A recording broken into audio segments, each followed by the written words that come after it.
one could preach on the gospel lesson.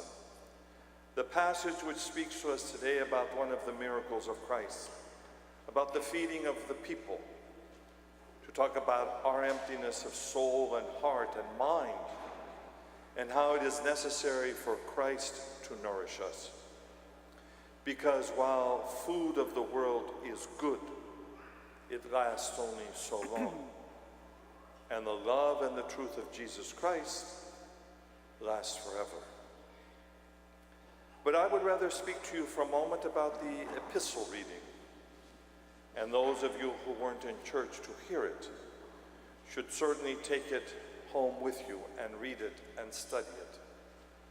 Because it speaks to us about one of the problems that plagues not only our lives and our families, it plagues this nation and our world. It speaks about divisions.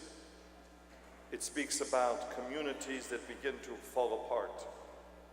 It speaks about individuals who claim that they belong to one party or another. It reflects our lives perhaps as Christians, as we say that I belong to this parish or that parish, and we think ourselves superior and better. Or it speaks about our identity as Orthodox, that I belong to this jurisdiction or to that bishop.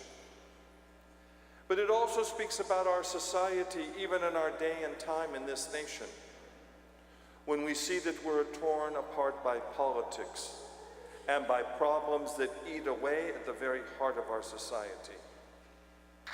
Each side, or many sides, claiming to be right and to hold the truth. And then St. Paul responds in this epistle when he says, I thank God that I didn't baptize you. Because for Paul and for the church, there are no divisions. All are one in Christ. There is neither male nor female. There is neither Greek nor barbarian, as we hear. We are all one family. And where Christ truly is, and where his name is preached and called upon, there is only harmony and there is love. You may ask yourselves, why do I bring this subject to your attention on a day like this? Because I view the scenes surrounding my life, both in the church and outside the church. I see the contrast and the divisions. I see the problems, and I ask myself, what's the bottom line? What is the issue? And it's that Christ is missing. He seems to not have disappeared. I ask myself, have we chased him away? Because each one of us has begun to think what is good for me. What's necessary for me. We have forgotten to think of the unity of the faith and the wholeness of the body. We've forgotten to think about the universality of the church. We find it easier to criticize and to condemn. We find it easier to make comments than to sing praises, than to help and to assist. We find it easier to tear down rather than to build up. And I ask myself, what does Christ say from the heavens when he looks down upon our world? I think of Moses and his ark, those things which are depicted in that mosaic icon in the choir loft. And I think of the snakes and the hippopotami. I think of the fowl and the birds, and how they existed harmoniously in a limited space for so long a time. How there could be peace and tranquility. And that's because the Spirit of God rested even amongst the created animals of this world. And it's not that the Spirit of God does not rest upon us and the church and this land and our world. It's that we've forgotten to look for that grace. We've forgotten to take it in. We think that we can accomplish on our own, and we forget that Christ said, without me, you can do nothing. We need to reach out and take in that grace and those blessings. We truly need to be one family in holiness, one community. For our purpose is not for each person to find his or her own way, but for all of us to walk the path of Jesus Christ. His path of truth, his path of wisdom, but above all things, his path of love.